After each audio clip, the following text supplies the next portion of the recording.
还有，大家好，我是鱼尾时观察。新加坡买房有多贵，你心里有数吗？想象一下，当房子动輒50万、60万新币，一套房甚至逼近100万新币的今天，你怎么能少省一点？实际上，新加坡政府推出了超贴心的4种住房补贴政策，帮你省下一大笔钱，最高可以省10几万新币。光听是不是有点心动？但你知道具体细则吗？知道如何操作才能让你的存款获得最佳省钱效果吗？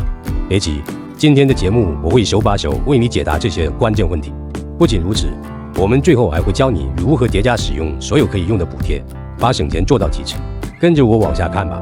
第一章，为什么住房补贴能让买房变得更轻松？买房这件事有点像是在新加坡的成人礼，但这么说，价格的确是个阻碍。来，数据不骗人，我们一起看看2025年的最新数据。新加坡的转售主屋，也就是很多家庭会选择购买的住房类型，成交价中位数已突破50万新币，部分抢手地点甚至突破了70万新币，简直让人直冒冷汗。买新 BTO 主屋的朋友是更好一点，但也得等至少3到5年见好。这么昂贵的房价，你要自己扛下来，压力很大，对吧？重点来了，政府推出的4大住房补贴可以帮你节省一大笔钱，这到底能省多少呢？最高10几万新币，不是吗？我们接着往下看具体的解读。第二章，加强版公积金购房津贴。首先登场的是补贴力度最大的政策——加强版公积金购房津贴 （Enhanced CPF Housing Grant）。这个政策2023年后已经升级，相应津贴金额最高可达12万新币。其中，如果你是首期购房者，无论是首期买新建 BTO 主屋，还是选择转售主屋，只要你的家庭月收入低于9000新币，这笔钱你就能申请到。来看具体金额吧。根据你的收入，津贴的金额是从6万新币到12万新币不等，收入越低，津贴越高。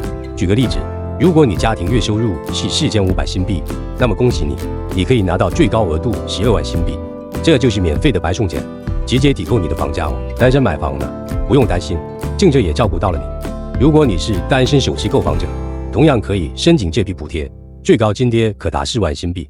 我们接着往下看其他的购房津贴。第三章，转售主屋公积金购房津贴。接下来就是转售主屋公积金购房津贴 （CPF Housing Grant for Resale Flats）。这是一项专门为那些想买转售主屋，尤其是地段好或房子户型更大的买家设计的福利。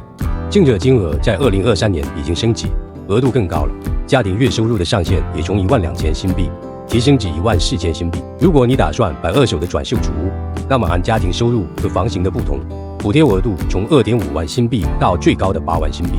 这个变化提升了收入边界，让更多人有资格申请。单身申请者别害怕，针对单身买家同样有提升，单身购房的津贴可以从以前的2.5万新币提至4万新币。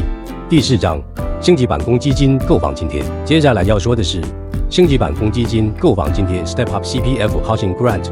这个补贴非常适合低收入家庭或首期升级住房的买家。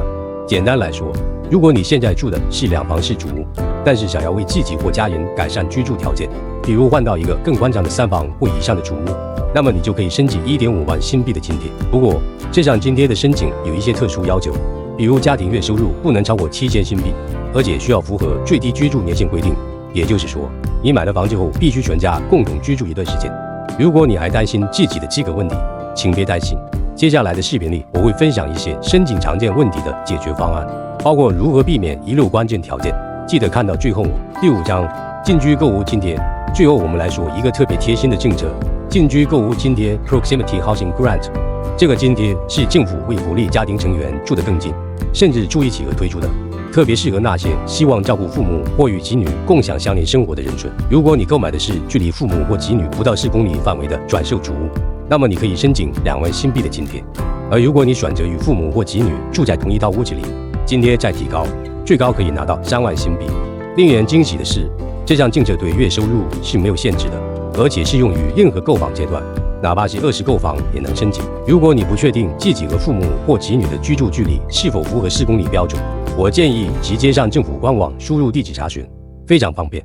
第6章，如何组合补贴，最高减免房价。好了，到了最重要也最让人期待的部分，这些补贴能不能叠加使用？答案是，当然可以。如果你符合条件，完全可以组合这些津贴，让你的购房成本压到最低。那么如何操作呢？我们来看看一个案例。家庭计划首期购房，选择购买一套转售主屋，和父母住在一起，那么可以采取以下的政策组合：1. 加强版公积金购房津贴12万新币。2、转售主屋公积金购房津贴8万新币。3、进居购屋津贴3万新币。3项政策组合下来，累计减免总金额12万加8万加3万等于23万新币。大家看到这里，是不是觉得有点不可思议？但它确实是真的。当然，具体金额和符合条件的情况，需要根据你的家庭、收入等细节来判断。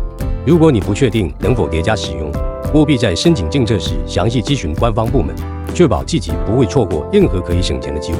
大家看完这期内容之后，是不是觉得对新加坡的住房补贴政策有了更深的了解？